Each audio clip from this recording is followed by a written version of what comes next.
Hello, everyone, and welcome to this week's episode. Today, we're talking about bridging the gap between our differences with Megan Z. Zimring. Z, she's a bowler with her cool nickname.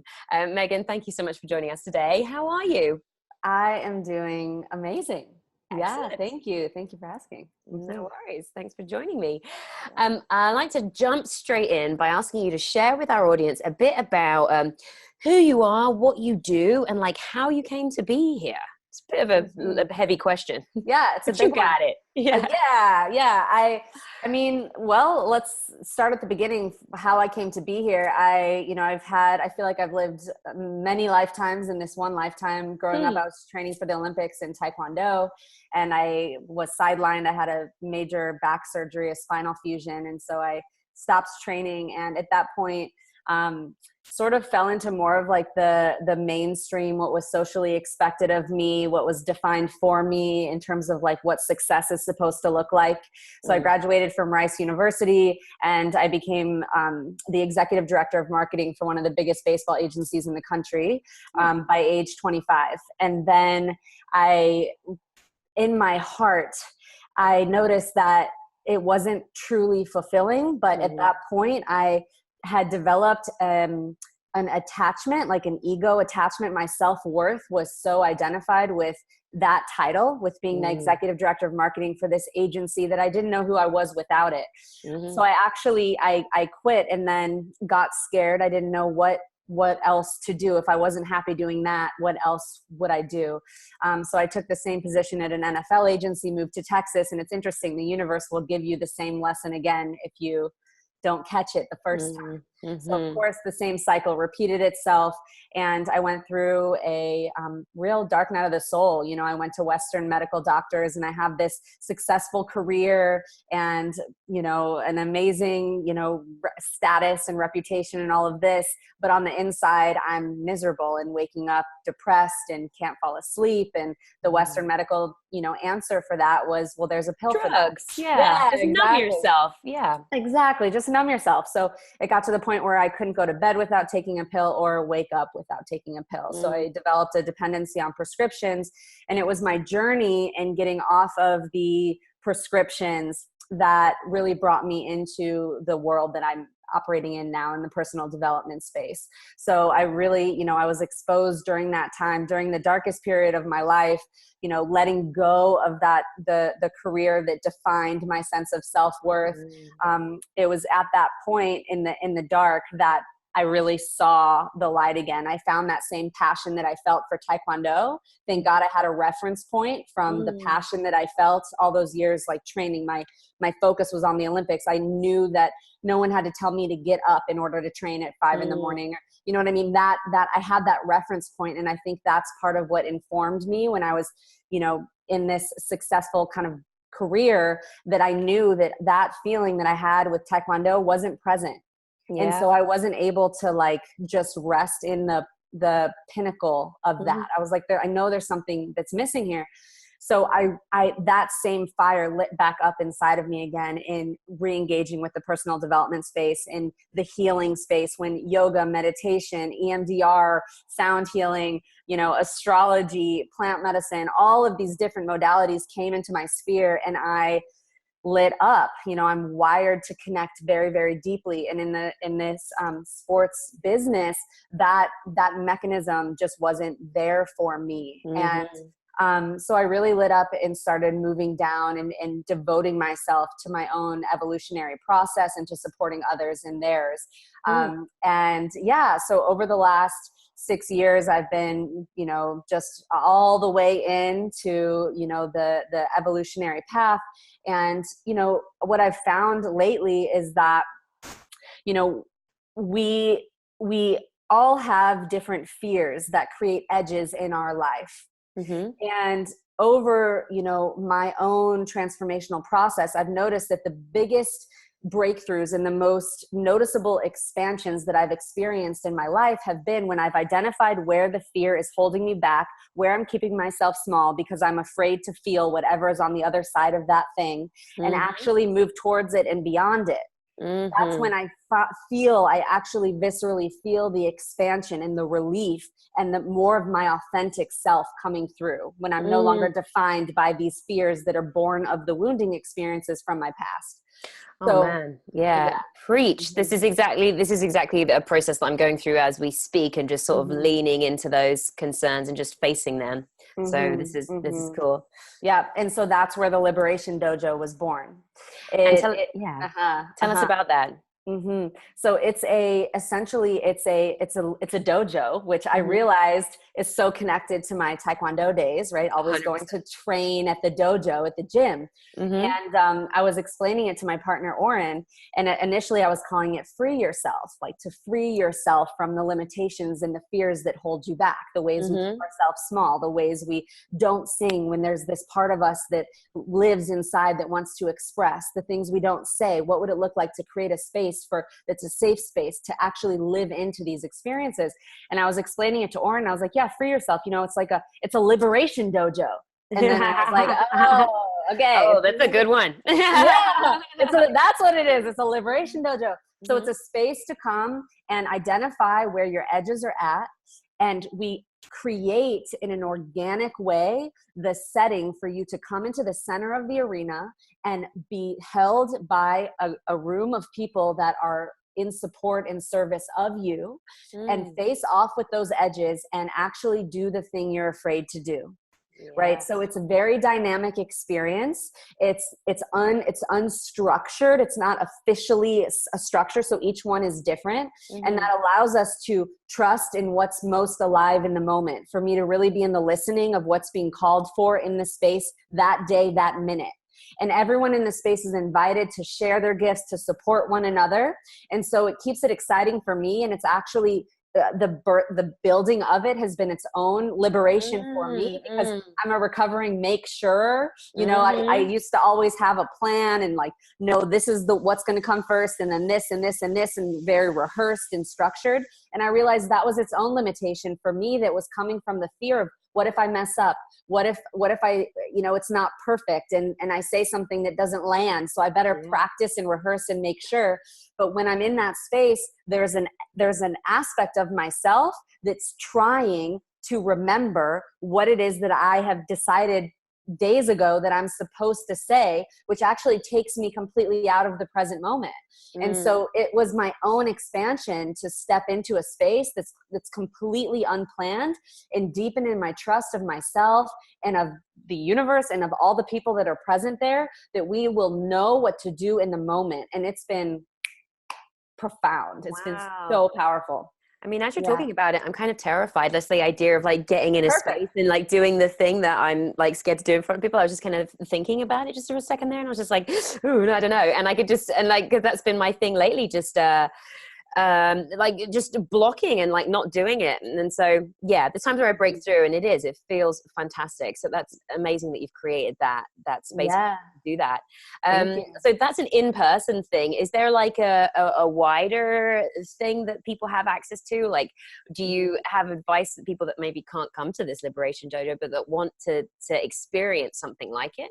Yeah, so I facilitate, I'm also do mentoring and coaching, and I facilitate immersion experiences that are in person, but I also work with people all over the world. So if anyone is feeling that they're up against an edge and would like support and facilitation and moving through that and expanding beyond those edges and actually integrating the you that you get to be that has already expanded beyond that fear, I facilitate that in one-on-one containers.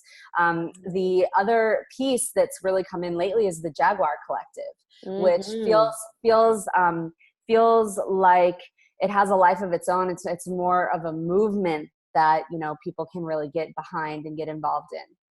I, in fact, am dressing appropriately for the Jaguar Collective topic of conversation in my like snazzy little leopard floral forest outfit, for anyone that's listening and can't see this.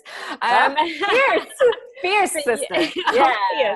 I definitely want to get into the Jaguar Collective one that's all about, but I just want to skip back to what you were saying in your intro.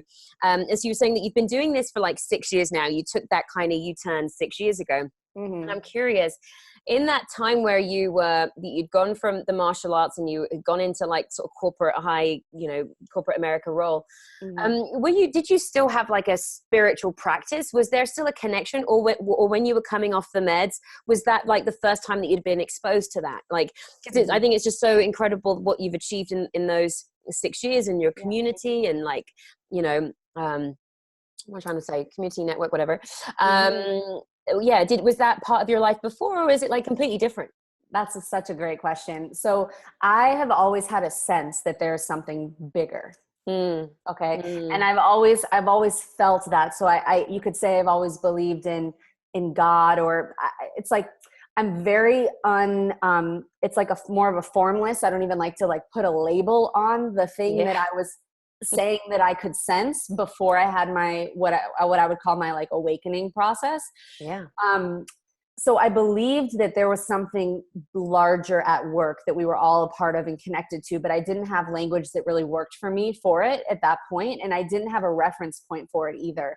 I was brought up in a Jewish family, a very like a religious Jewish family. And this will connect more to the Jaguar Collective, but a lot of the way that the religion was presented to me, which would be my only reference point at that point before I had gone through my awakening process, would be through the lens of the religion.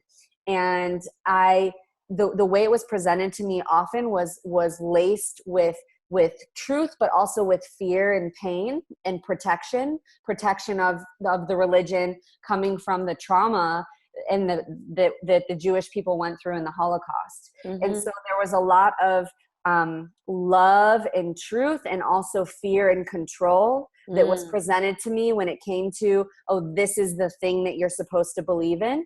And so that was really challenging for me, because I knew that there was something larger and I believed in that, but it didn't resonate fully because I hadn't sorted out what felt like love and truth and what felt like control and have to, and this is what you have to believe, in fear, out of the desire to perpetuate the religion from protection. Right. That makes sense? Yeah. So then as I went into my awakening process and started being exposed to just more of a diverse way of thinking, and also looking at different backgrounds and different religious systems, and feeling into beyond any system, just tapping into my own intuition and what felt true for me, that's when I feel like I really arrived in a space where I could tap into the thing that I sensed was there, but hadn't actually connected to it yet. Then I started to like actually be able to engage that inside of myself as a space to go to receive insight, or to, if I'm going through something really challenging, to like have a bigger picture perspective. So really that came in more after I went through the, letting go of the agency career and having my awakening process, the dark night of the soul. I think for so many of us, what I call, your most painful experiences will birth you into a new reference point, a new appreciation, a new framework for how it is that you're operating in the world, and that can look like so many things, but I feel a clear shift in terms of my orientation after I left the sports business and got off all the prescriptions, and then started really devoting myself to more of the personal development and spiritual the exploration of consciousness, really. Yeah. You know what, as you just said that, I just had this horrific thought about, what if you hadn't realized that this was it, carried on being on those drugs, and then doing a job that you hated, which is the reality for a lot of people. Exactly. And it's just absolutely horrifying that I interviewed an amazing guy called Johan Hari, who's an author and a journalist, about the real causes of depression and the unexpected solutions for them. And it's just, he talks about all these different things, and it's just so easy to give someone a pill, but it's like, if what you're doing for 10 hours a day is like the complete opposite of where you want to be, drugs aren't going to make that better. And so, yeah, it's just really kind of having us all just look at these things. And I don't think it has to be an immediate quit your job and try and figure it out, but just starting to like look inward and sit with that and listen to that intuition and go with what feels right, rather than just like fight something that just doesn't feel right. It's just, that's not good for you. Exactly. I feel I feel like the recipe for a midlife crisis is having those sensations and feelings coming up earlier in your experience in the 20s and 30s and into the 40s, and noticing that feeling and starting to numb it or push it down with prescriptions, and actually ignoring it. Just the tuning in and listening to the feeling. If we're feeling depressed and feeling like our sense of vitality and life force energy is not present, meaning like it's hard to even get out of bed in the morning with any level of excitement, that's information. Yeah. That's information. I believe we all have something here to do in this lifetime that is fed by a spark inside of us, that is self-generating and self-perpetuating, and that nothing external makes that for you. And we all get to find that. And when we're ignoring it, then we start to feel a little bit dull and heavy and drained, right? So it's a good 100% indicator to listen. Oh, I feel you, sister. Yeah, I couldn't agree more. Okay, now let's talk about the Jaguar Collective. Tell us what it is. Such a great name, by the way. Where did this one come from? Oh, wow. That's a story. Oh, yeah. Hit me. Tell me. Yeah. So there's so many pathways to go down. So first I'll share a little bit about kind of where the inspiration for me personally came from, and then I'll get into the name and what it is about. So I started sharing a little bit about, my ancestry and my lineage, and, just personally who I am and who I be in the world. I've never seen color or race or religion as an identity, like as a structure that made sense to me to create the sensation of other. Like I never, from the time I was a little kid, I just never got that. And because to me, it's not true. It doesn't feel true. I see the human inside of the skin. I see beyond the structure, the man-made, the structures of religion and culture and gender and all of that. So I dated interracially my whole life.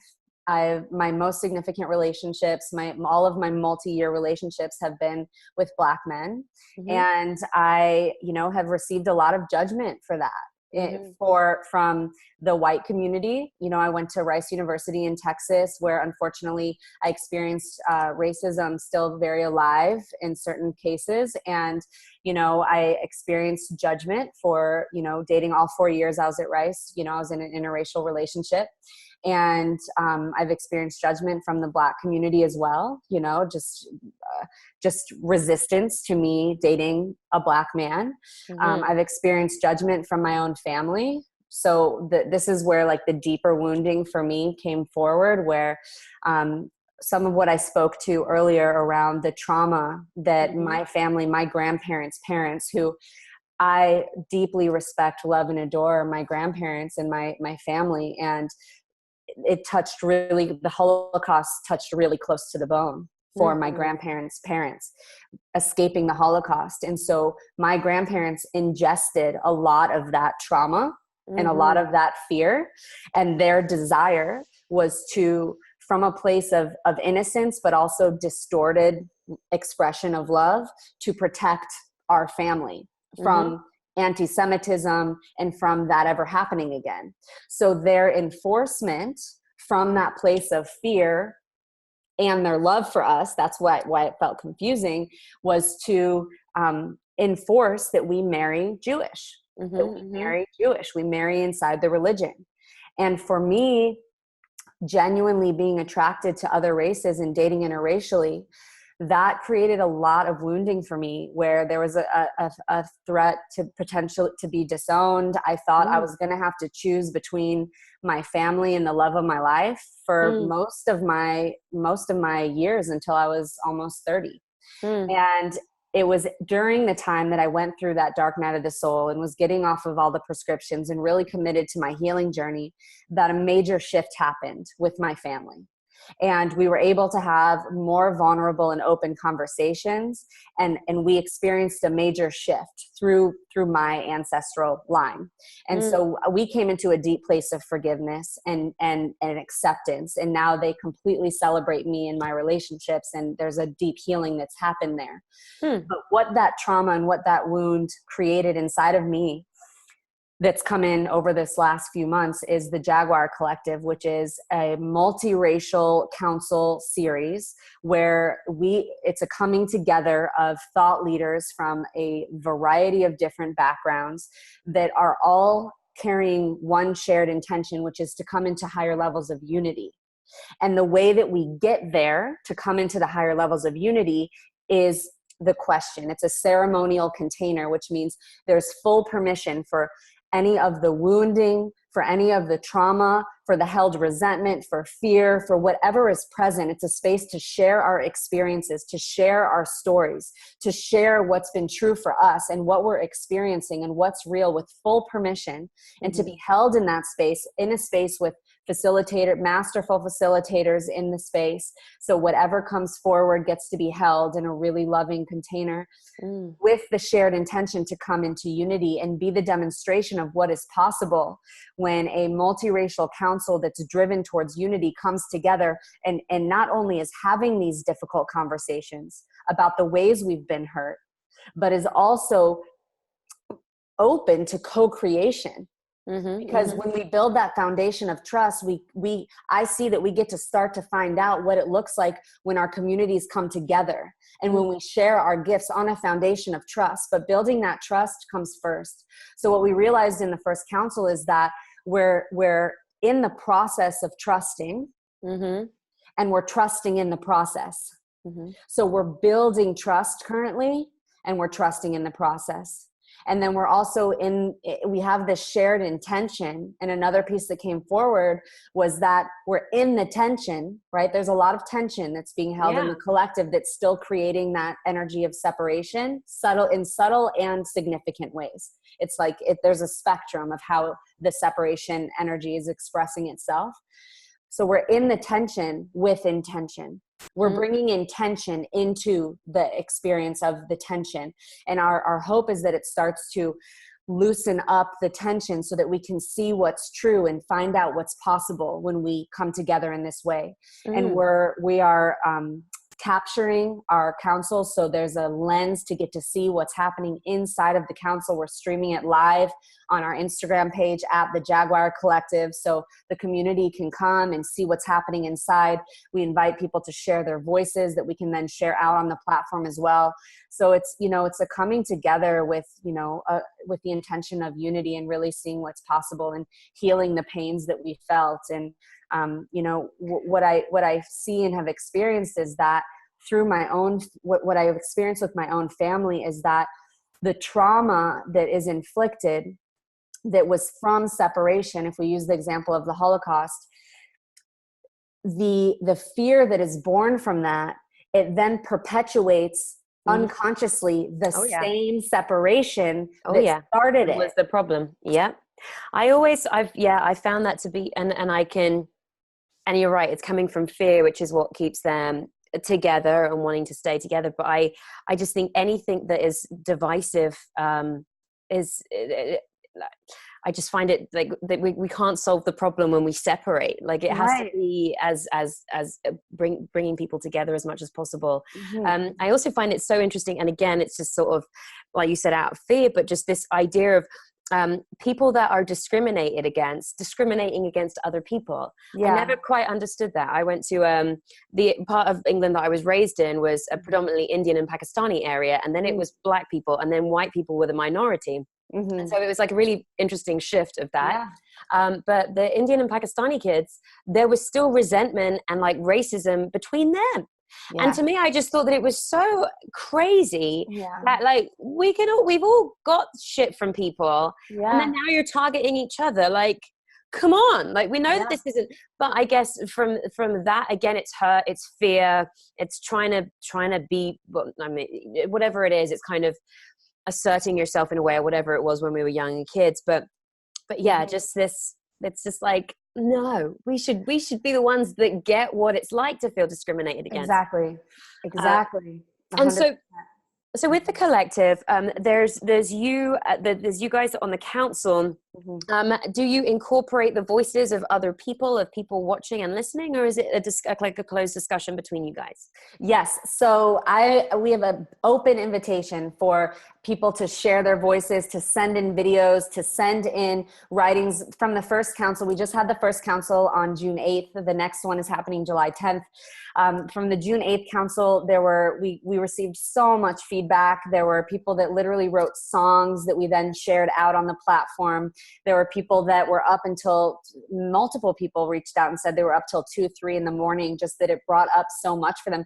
Right now, we're just kind of like opening the conversation, right? Like everyone's kind of sharing, and there's what we're finding is that there's, often someone in the council that is like serving as the voice for everyone, right? So everyone can kind of find someone in the council that's representing their voice. And Nice. so we want there to be an invitation for everyone to send in, whether it's videos or writing or songs or poetry that's inspired by what we're doing, or that shares their story, and to then share it out on the platform.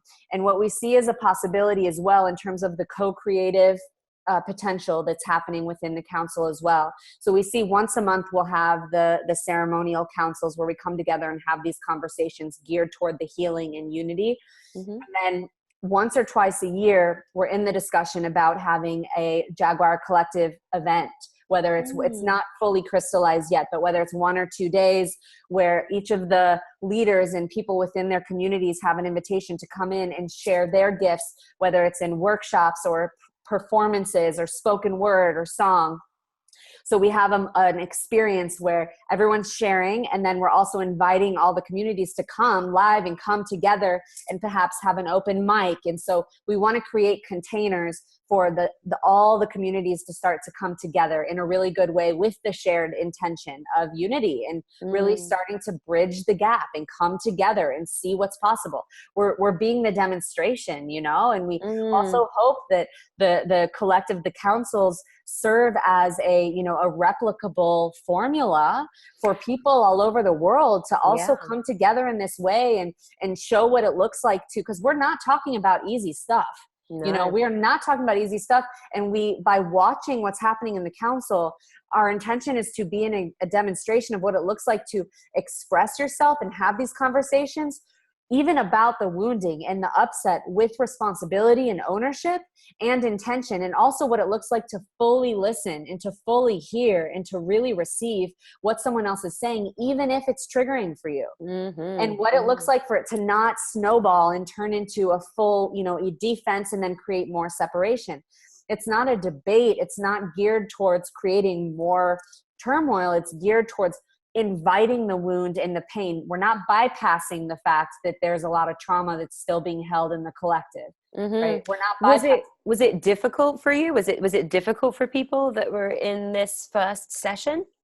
Yeah. So I think it was it didn't feel difficult, but it did feel like there was charged material that was coming forward, and that we're like, it feels like we went really deep, and there's so much more to go. Like I said, we're in the process of building trust. So to me, it feels like we're like grazing. We just like took off the surface layer, and it was sharing, like people, sharing off their chest and sharing what their experience has been, and challenging material, right? Because we're sitting in a space where it's multiracial.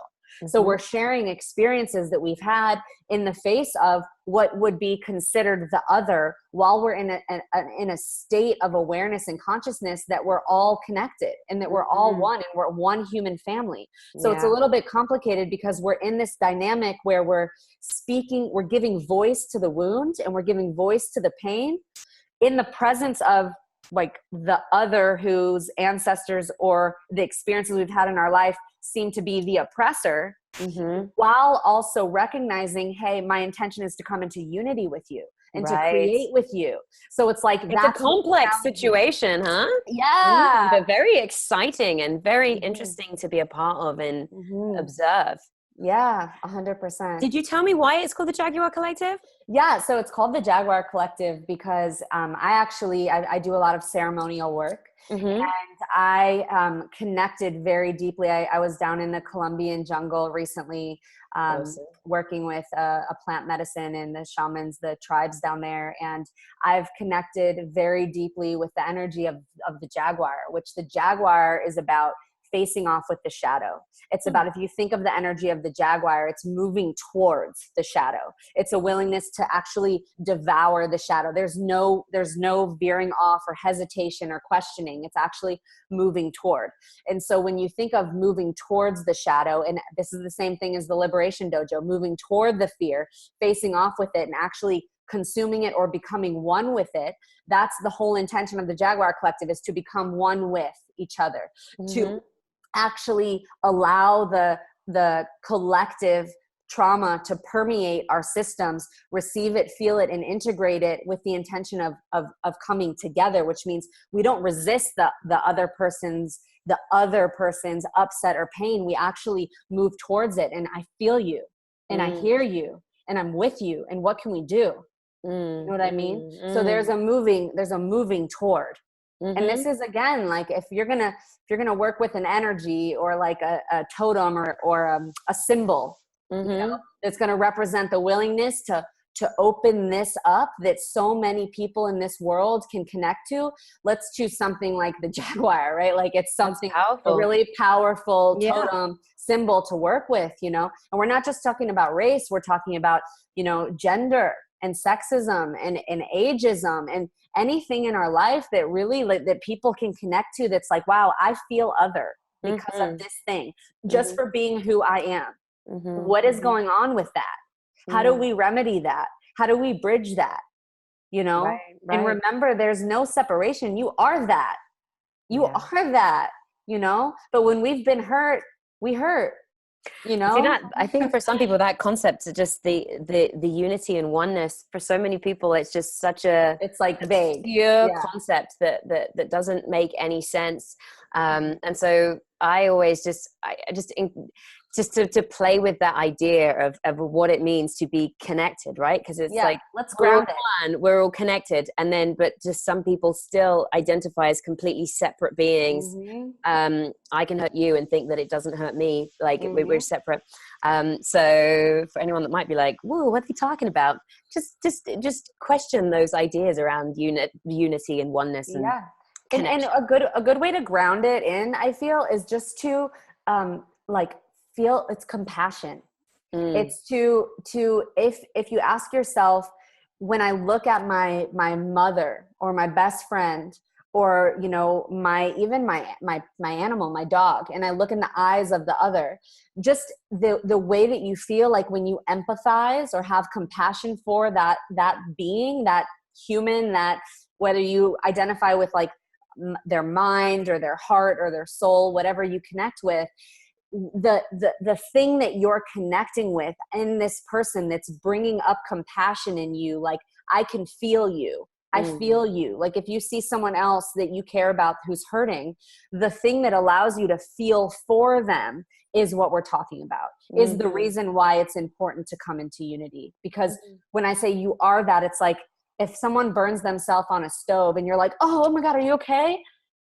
The reason you can relate to that and empathize with that is because if the roles were reversed, you'd feel the same way. So you are that, you know, same thing, you know, slavery, Holocaust, the Native Americans, their land being stripped that we're living on, you know, like it's like, I feel you. I feel you. Like, I feel you. Everyone just wants to be felt, you know? Yeah. Preach. I love it. It's deep. This goes deep. Yes. I've realized how deep it goes, you know? It's in all of us. So thank you for kindly offering to give one of our lucky listeners or viewers an hour coaching session with you. This is an incredible giveaway. What do you like? Do you work on specific things with people? What's your kind of area of coaching? Just want to hear so I work a lot with relationships You know, Cool. it's connected to the unity conversation. They are important. They are very important. I work a lot with relationships, and also with this expansion beyond your edges, you know, to become the most activated, lit up, energized version of yourself, and identifying anything in your system that's currently tethering you or holding you back to a way of being that's actually not aligned with the full expression, the embodied expression of who it is that you're here to be, which feels free, which feels liberated, which feels on purpose, which feels lit up. You know what I mean? So we look at anything that's in the way of that and really go into a deep healing process around that to free up more of your energy to actually step into who it is that you're here to be. Yes, if that sounds good to you, enter to win our giveaway, and also check out Megan's website, meganzimring.com, to find out more about her stuff and ways that you can work with her. Because I think that with these giveaways, they're awesome and they're amazing when you get them, but they don't go to everybody. So if you are interested in working with her, please check it out. And the Liberation Dojo is an LA-based thing, but like it's still, can you watch them online? Do you do them online? No, they're private. I do share them on my Instagram, which is at Megan Zimring. And so you can see the video content from the Liberation Dojo on there and also on the website. Fantastic. And the next, you were saying that the next Jaguar Collective is on the 10th of July. Yes, it's July 10th. Hopefully we'll get this episode out in time for that. But if not, it'll be about the same time every month, sort of first week of the month. And is it on a Saturday? You know, the next one's actually a Wednesday night at 6 p.m. Pacific time. It'll be from 6 to 9 Pacific. And you can watch it live at the Jaguar Collective on Instagram. We'll be streaming it live and then releasing video clips throughout the week afterwards. Brilliant. Z, I want to call you Z because that's such a cool nickname. Call me Z. Yeah. Hey Z, thank you so much. It was such a fun conversation. I just feel so empowered, but it's more to it than that. It's like, yes, there's work to be done, and I'm like going for it, like that Jaguar. Yeah, exactly. You look the part. Thanks so much. Well, thanks for tuning in, guys. I will see you next week. Take care. Awesome. Bye. Thank you.